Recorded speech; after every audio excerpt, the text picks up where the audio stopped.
नाम रजनीश चंद्र मोहन जैन, प्रसिद्ध नाम ओशो।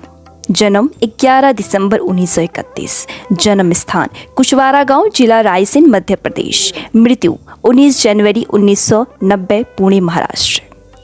बाल्यकाल और प्रारंभिक जीवन। ओशो का असली नाम था रजनीश चंद्र मोहन जैन। उनका जन्म एक जैन परिवार में हुआ था। उनका बचपन बेहद जिज्ञासु और विद्रोही स्वभाव वाला था। वे पारंपरिक धार्मिक ढांचे से हमेशा सवाल करते थे। बचपन में ही उन्होंने मृत्यु को बहुत करीब से देखा जब उनकी दादी का निधन हुआ, जिसने उन्हें गहराई से झकझोर दिया और जीवन मृत्यु की रहस्य में उनकी खोज शुरू की। वो कहते थे, मैं बचपन से ही साधु था, लेकिन समाज की आंखों में नहीं, अपने भीतर। शिक्षा और युवावस्था।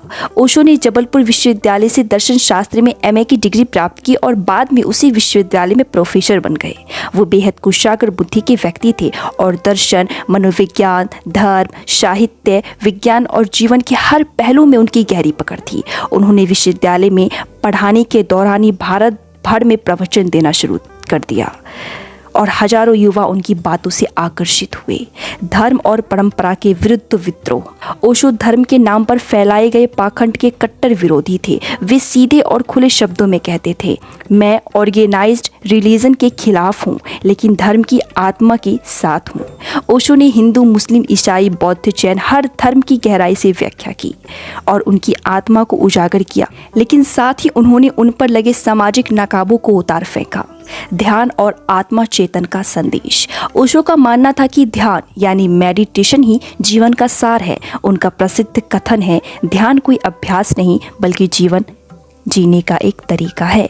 उन्होंने डायनेमिक मेडिटेशन नाम की एक नई ध्यान तकनीक विकसित की, जिसमें मनुष्य पहले अपने भीतर की उथल पुथल को बाहर लाता है और फिर शांति को महसूस करता है। उनका संदेश था, पहले खुद को जानो, फिर सब कुछ जानना आसान हो जाएगा।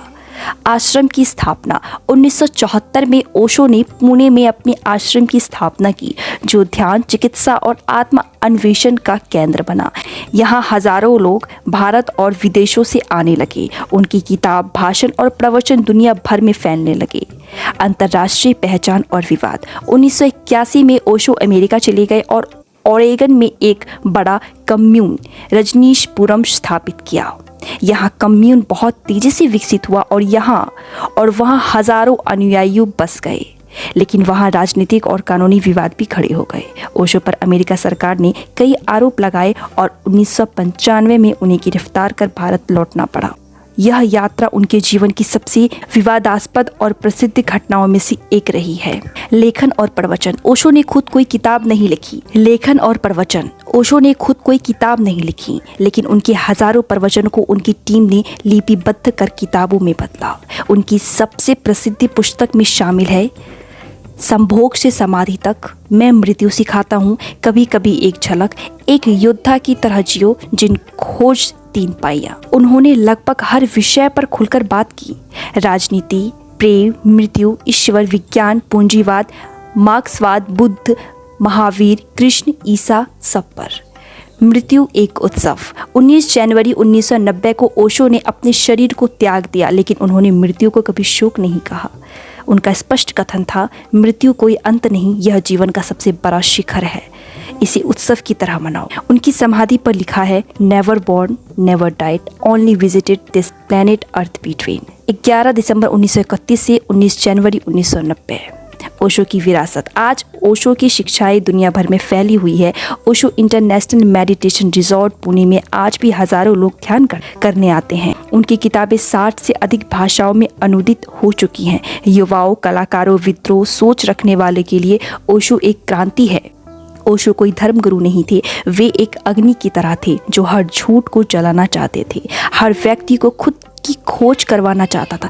ओशो कोई धर्मगुरु नहीं थे, वे एक अग्नि की तरह थे जो हर झूठ को जलाना चाहते थे, हर व्यक्ति को खुद की खोज करवाना चाहते थे। उन्होंने कहा, मैं तुम्हें कोई विचार नहीं देना चाहता, मैं तुम्हें खुद से मिलाना चाहता हूँ।